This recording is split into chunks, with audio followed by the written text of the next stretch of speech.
회의에서 분명히 말했습니다. 이번 건 어렵습니다. 그런데 상대는 웃으면서 넘깁니다.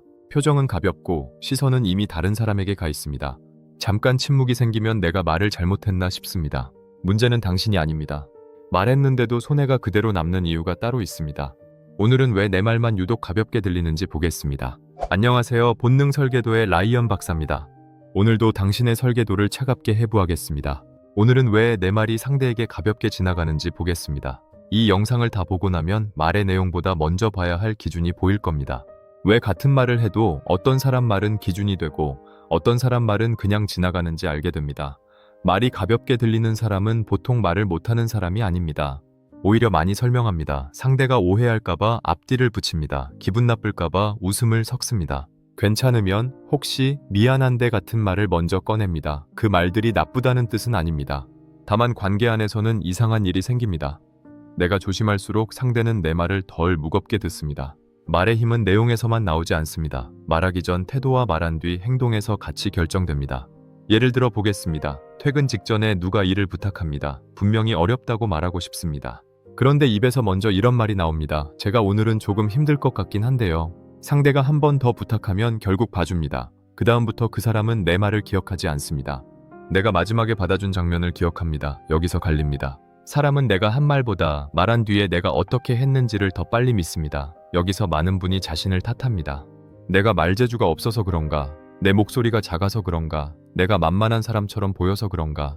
하지만 그 반응은 단순한 성격 문제가 아닙니다. 당신이 약해서가 아닙니다. 오래된 본능이 먼저 관계를 지키는 쪽으로 움직인 겁니다.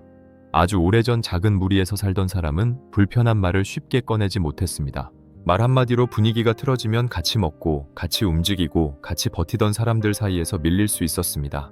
그래서 사람은 먼저 상대 표정을 보고 목소리를 낮추고 말을 부드럽게 만드는 쪽으로 움직였습니다.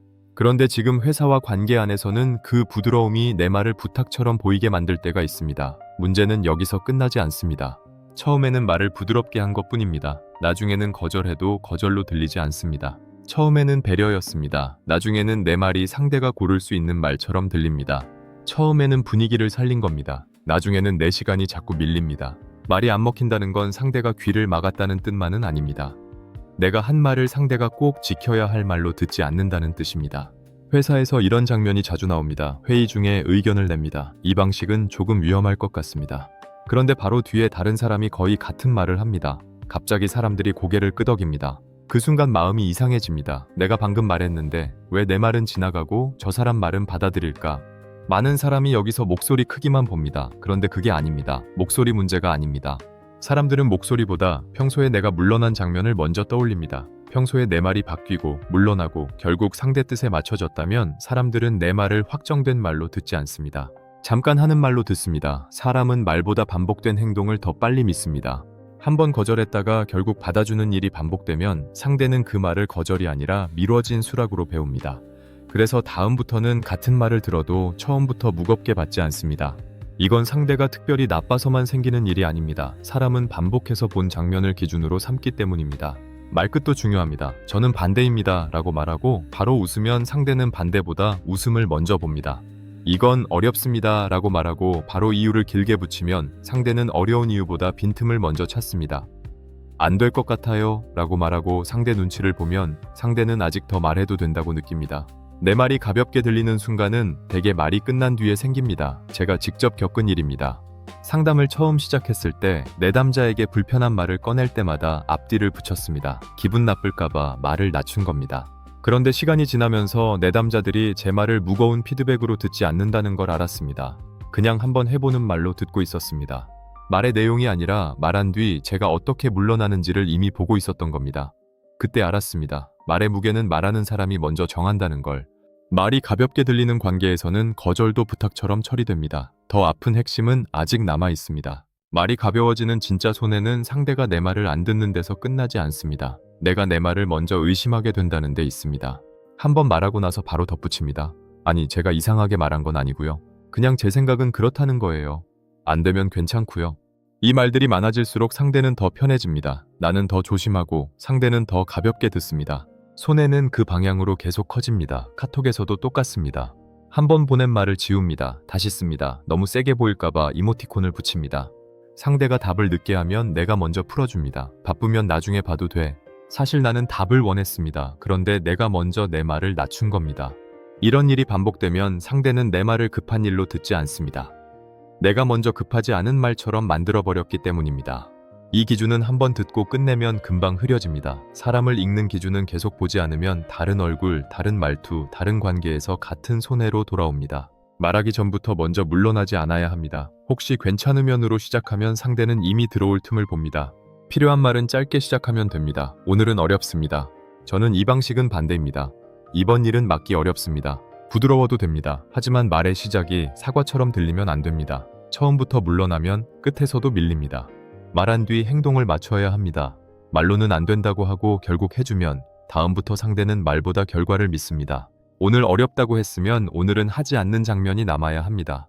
설명은 짧게 하고 행동은 그대로 두는 게 좋습니다. 내 말이 무거워지는 순간은 목소리가 커질 때가 아닙니다. 말과 행동이 같은 방향으로 갈 때입니다. 설명은 길게 붙이지 않는 편이 낫습니다. 오래 참은 사람일수록 한 번 말할 때 이유를 길게 붙입니다. 하지만 이유가 길어지면 상대는 내용을 듣기보다 빈틈을 찾습니다. 왜 안 돼요? 그럼 내일은요? 잠깐만 해주면 되잖아요. 이렇게 들어옵니다. 이럴 때는 같은 말을 반복하는 편이 낫습니다. 이번에는 어렵습니다. 저는 여기까지만 하겠습니다. 말이 짧아야 상대가 방향을 헷갈리지 않습니다. 한 가지 더 있습니다. 내 말이 바뀐 뒤에 이유를 붙이지 않는 게 좋습니다. 어렵다고 했다가 결국 해주게 됐을 때 많은 사람이 설명을 붙입니다. 이번만 특별히요. 이번엔 사정이 있어서요. 그 설명이 상대에게는 다음번에도 이유를 들면 된다는 신호로 들립니다. 말이 바뀔 때는 그냥 바뀐 겁니다. 이유를 붙일수록 다음번 문을 내가 먼저 열어주는 겁니다. 말한 뒤 바로 표정으로 취소하지 않는 게 좋습니다. 많은 사람이 힘든 말을 하고 나서 바로 웃습니다. 분위기가 어색해질까봐 먼저 풀어주려는 겁니다. 하지만 그 웃음이 너무 빠르면 상대는 말을 진심으로 듣지 않습니다. 말했으면 잠깐 멈추면 됩니다. 그 짧은 침묵까지가 내 말입니다. 내 말이 가볍게 들린 이유는 말솜씨가 부족해서가 아닙니다. 말하기 전에 내가 먼저 물러났습니다. 말한 뒤에 행동이 바뀌었습니다. 설명이 길어져서 상대가 들어올 틈이 생겼습니다. 그리고 말하고 나서 표정으로 먼저 풀어줬습니다. 중심은 당신 자체가 아닙니다. 관계를 망치고 싶지 않아서 먼저 부드럽게 만든 반응이 반복된 겁니다. 그 반응이 쌓이면 사람들은 내 말을 기준으로 듣지 않습니다. 바뀔 수 있는 말로 듣습니다. 앞으로는 누가 내 말을 듣는지보다 내가 내 말을 어떻게 처리하는지부터 보는 게 좋습니다. 말하고 나서 바로 웃어 넘기는지 보십시오. 말하고 나서 내가 먼저 설명을 늘리는지 보십시오.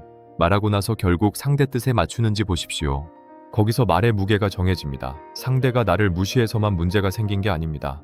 내가 내 말을 자꾸 낮춰 보여준 장면들이 쌓이면서 상대가 그렇게 배운 겁니다. 그래서 내가 왜 말해도 안 먹혔는지 이제 보입니다. 내 말이 약했던 게 아니라 말한 뒤에 내가 자꾸 물러난 장면이 더 크게 남았던 겁니다. 이제 사람을 볼 때는 말투만 보지 마십시오. 그 사람이 내 말을 들은 뒤 어떻게 움직이는지 보십시오. 그리고 나도 내 말을 말한 뒤 어떻게 지키는지 보십시오. 도움이 되셨다면 좋아요로 남겨주시고 구독해두시고 다음에도 같이 보십시오. 본능 설계도의 라이언 박사였습니다.